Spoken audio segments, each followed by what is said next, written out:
Good afternoon.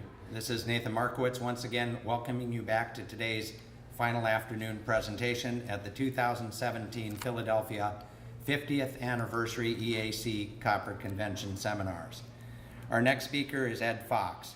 Some of us are generalists, some of us are specialists, and he's obviously a generalist, as today he will talk about die breaks of the 1817 N12 large cent. Ed, thank you. Thank you. Thank you. We'll have a period of time for questions afterward, but you could also ask it. We have such a good audience here. So this is a little bit about who I am and how I got involved in large cents. I actually started coin collecting in general in the 50s. And, while I was local, it was good. Then I went away to college, and then I moved down to Washington, D.C., and I was in scouting, and then I got back interested in the early 70s, and did my first 1794 purchase in the early 70s, and it was a very nice S70 for about $100, which at that time was a fairly significant amount of money. Not that we're going to throw it away today. And then I went dormant for a while. I moved still in the Washington area, and then the ANA in 2000, I think it was 2000, was in Baltimore, and I went there, and it just pulled me back into it. And so my personal interest is I love the 1794s. I really like the die breaks, as well as the early dates and the early part of the middle series. And then I got hooked into the 1817. And that was about 2005. Heritage had an auction, and they had this beautiful, beautiful 1817 N12. I bid on it, but my 3 digits didn't do enough to get the 4 digits that it finally hammered at. But for some reason, the N12, with all the die breaks, sucked me into this whole study that I've eventually really got involved in. And so we're really going to talk a little bit today about parts of that study. And the first part is, of course, the 1817 N12s are readily recognized by the die break on the second 1 to 7. And I think that's kind of the easiest thing to spot with your glasses on or not. And it's called the thick 7. But the real question that came up as I was working the efforts here was to figure out how many breaks are really on the N12. In most cases, most catalogs showing it as 3 states and a few breaks. And but there's actually 6 that I've been able to count. There may be more. Some may debate whether 2 breaks that I show are actually 1 break, but by my perspective is that there are really 6 breaks in the whole thing.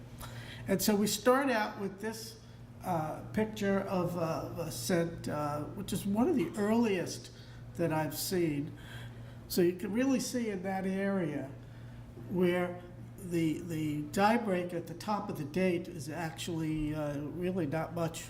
If it goes beyond the first one, that's a possibility, but it's just very, very shallow there. Now, there's a break on the right side, which goes from the 7 to star 13 all the way up to star 9. Most people will see it to star 10, but star 9 is really where it goes to. And you can see on the image on the right side a little bit beyond star 10 towards star 9. I hope you can see that. There's also a break on the left side, which I call left break 2, which is star 3 to star 6. And you can see in these 3 particular pictures that there's the very beginnings on the left side, there's very beginnings of the break over here. And in a more mature state, actually this is the one from the fund auction, you can see how that break is actually going almost to star 6.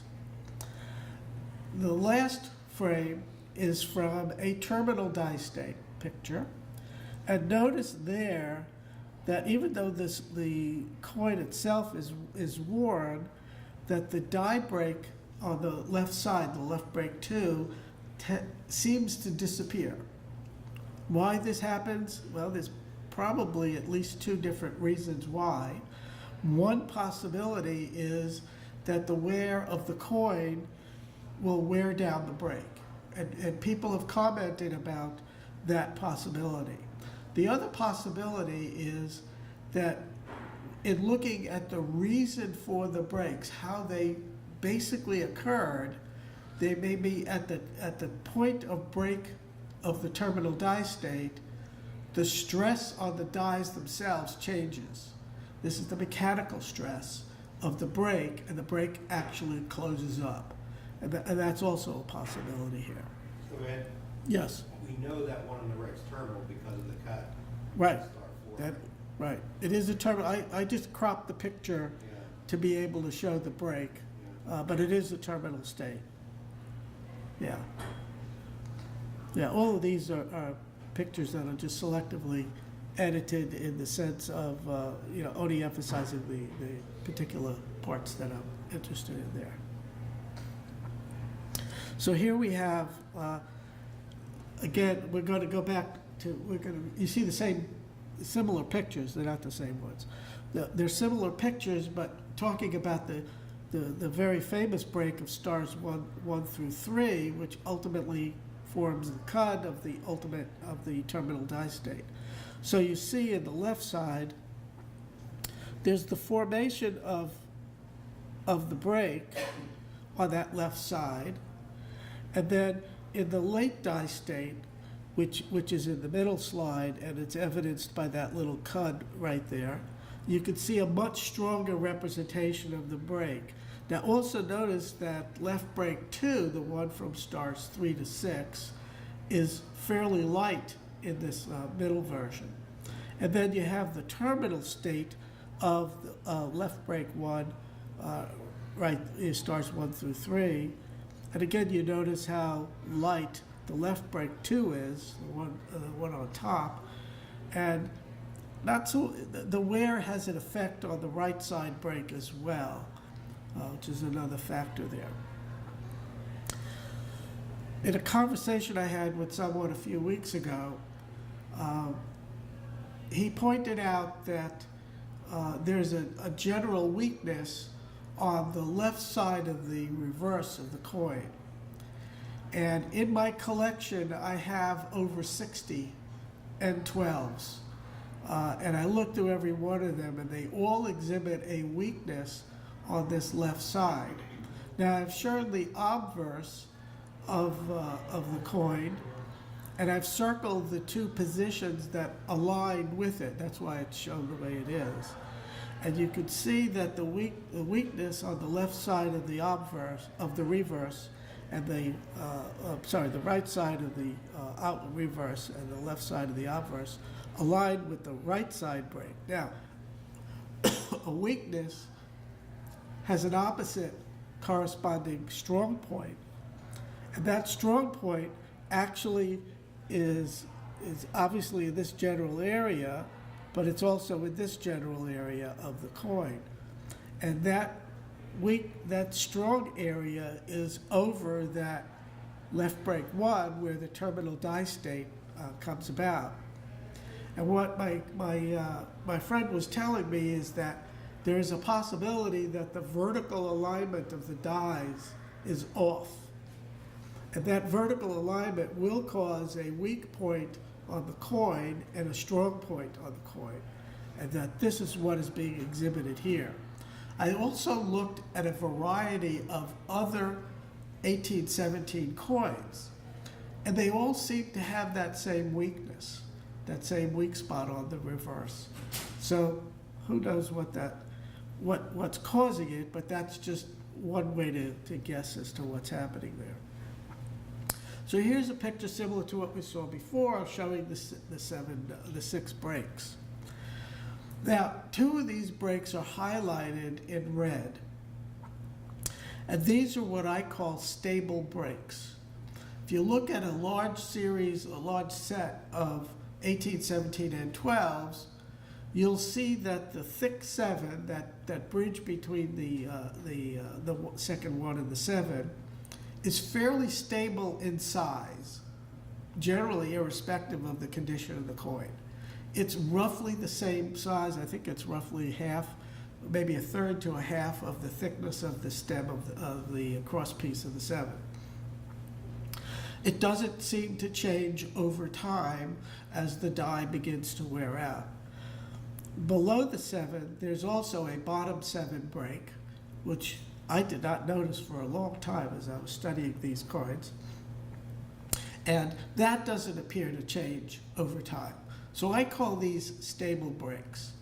The other 4 breaks I call unstable because they gradually progress and evolve over time depending upon the stresses that the die sees in the coinage process, the ultimate one, of course, being the terminal state.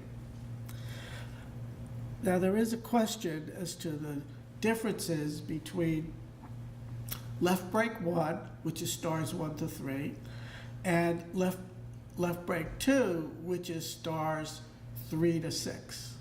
And you can see here a picture of the intersection at star 3. And this is a late die state coin. And you'll see that the left break 1, the bottom one, will get into the star, and then at some radial difference, left break 2, the one that goes to star 6, emerges. Are these connected? We don't know. I don't think so, because when we look at the ultimate failure, we still see the thin break, and it is possible to have multiple breaks here. And so my conclusion is that the break that goes from star 3 to star 6 is independent of the break that goes from star 1 to star 3. Any questions about that? No? Okay. What I would like to talk about are different die states. Most typically, the catalogs show 3 die states, early, middle, and late. I've looked at several of these coins. We've seen the one on the left before, and my compatriot Tom Nist has sent me that picture. He has it, and I have a few others that are similar. This to me represents the very early die state, and I've coined it VEDS, a very early die state, because the top of the date, which is the top of that 1-7 type break, doesn't really extend beyond the first one. Sometimes it does. It's heading towards star 1 and ultimately will intersect with the left break 1. And so I call this a very early die state. Now, we're going to go a little bit later in time, and we see where that top of the date break actually reaches star 1, as you can see here. You see that line right there, where it's reaching it. And there's something here called what I call the triangle. Everybody seems to do that. This break goes to star 1, sometimes a little bit further than that, but the triangle is not complete. So I'm considering this the early die state of the 1817 N12. Now, the completion of that little triangle, which you can see right there, is really the part, to me, the key for this middle die state. Notice how these two pictures, first of all, you see on the left that the top of the date break doesn't reach left brake 1 yet, and on the right side it does. But you'll also could see that the way they intersect is very weak in terms of its line content. We go a little bit later and we say, okay, now we're in the late die state realm, where that triangle is much more emphasized, and you also can see the cud that's forming at star 1. Now, whether these could be considered two different states of the die, possibility, but I'm putting them together as late die state. So that says what happens to the terminal one. Yes. I'm sorry, could you go back to Yes. 18? This one? Yes. One One more? There you go. Gotcha. Yeah, the one on the left, I mean, you can see the, I mean, even though the brake coming off star 1 is weak, it's still there. And Right. You can see that there are 2 cracks between, from that point on. At the star. Yeah. At the start, yes, you see the top of the date break, which goes from the second 7 all the way to the top of the 8 and the 1 and through star 1, and it goes a little bit beyond, right? That's what, Well, you say it goes a little bit beyond star 1, but if you look, I mean, you can see that it is there. You know, the horizontal line is there, and then you can see the continuation up to star 2. And there are 2 breaks there. they're two, they're two distinct breaks.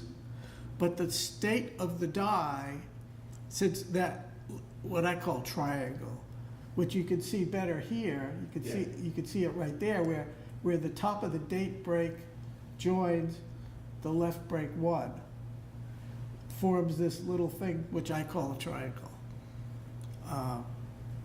So I'm saying that the middle die state is the partial formation of the triangle and the formation of the triangle, but notice how it is a very weak visual appearance.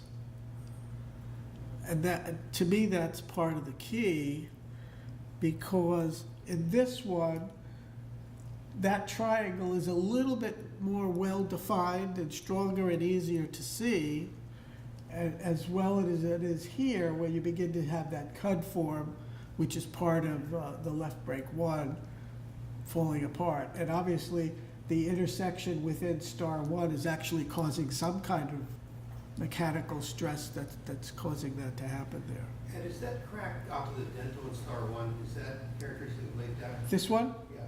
Yeah, that's part of the characteristic of left brake 1, because ultimately what happens is that part there, there's 3, and then this part there, that actually is the terminal die state. Thanks. And you can begin to see where that happens. You also notice that left brake 2 there is still there, but it's still not very pronounced. And of course, the date break doesn't change much when that tends to fall out. I have not seen, and maybe somebody else has, where remember in the previous slide, we had the cud formation here, and that progresses a little bit depending upon which which copy of the coin you have. But unlike some other large sets, what is it, the 1831 N13? Is that? I think it's an 11. There's one that has on the right side multiple, the 1 star, 2 star, 3 star, that we've seen those, and I have not seen in my research where there's a partial cud formation. It's either that star forming a cud or the whole thing going all at once. So I've crafted a little chart. We've talked about the 5 die states. As an engineer, I always start numbering things at 0. So I put it in F0. I don't know if there is any instance of a perfect die for the 1817 N12. The great suspicion is, I've had a fair amount, and well, I'll probably talk about it more. I've talked a little bit about it in some of the articles, but maybe a little bit more. When the die is fabricated, it needs to go from soft to hard to soft to hard again. And the process of that will cause problems, and if they over-harden it, it becomes brittle. So there's a possibility that when they put the date in there, it was too brittle, or something was too brittle. When they put the date in, something flaked out at the 1/7 break, and that started it, and things went from there. So I create these 5 die states as a way to describe what coin you have, and if you find any coins there. And I have my exhibit is in the exhibit.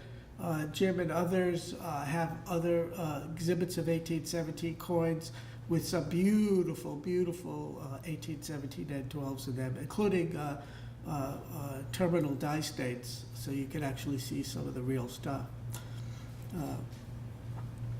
But one of the more interesting things that I've been able to do in this study is I get all these coins that I have that others have loaned me to take pictures of, so I could do some studies on them. And I do a few other things with them. One of the things I do is I weigh them. And the scale, you know, a lot of people weigh their coins just to record that. And I just did that too. Now, to weigh a coin is a very easy thing to do. You get a scale, and you put the coin on the scale, and it gives you the numbers. And so here's I took a collection of 1817 N12s, and I put them on my scale. I have a 2-digit scale, and you can see the variation. This is called a radar plot. You can see there's a variation around, obviously around 10 grams in it. Some are higher and some are lower. What is the significance of that? I haven't the foggiest idea yet. But it's just something to look at. Now, if you did the same thing to try to measure the thickness of the planchet with the digital calipers, you're going to get variations. And part of those variations deal with the wear of the coin. Part of those variations do with the manufacturing and pressures that actually produce the coin. Part of it is to the human factor of where you're going to measure it. And I measured typically at least 5 or 6 different times. And sometimes I got variations of 1/10 of a millimeter from, I think, 1.9 to 2.0 or 2.1 to 2.2 millimeters. But they're very, very subjective in what it is. So it really didn't provide anything accurate. In the coin, you put the coin on the scale, and the number comes up, and it's there. And so I just did that. I do have variations, and we're still looking at it. I decided to say, to look at the N12s, also put into matches with other 1817 large cents. Now, one of our members did a little presentation in Pennywise about 1816 large cents, which actually gave me the idea here. So I said, well, let me take a look at the 1817. And remember, there were 4 million 1817 large cents produced at the Mint. There are 17 varieties. Tells you in round numbers, 200,000 impressions per die, plus or minus a large amount. So here's something, this is a look at the actual weight of the of the coin across a broad generation of 1817 coins. Again, what is the significance? It varies. And some go below 9 and some go well above 10. So nobody hit 11, so we're okay there. But it just does happen. And in fact, on my entire collection, one of the ways I can keep track of the coin is just to weigh it again, and it'll figure out which one it is in my inventory.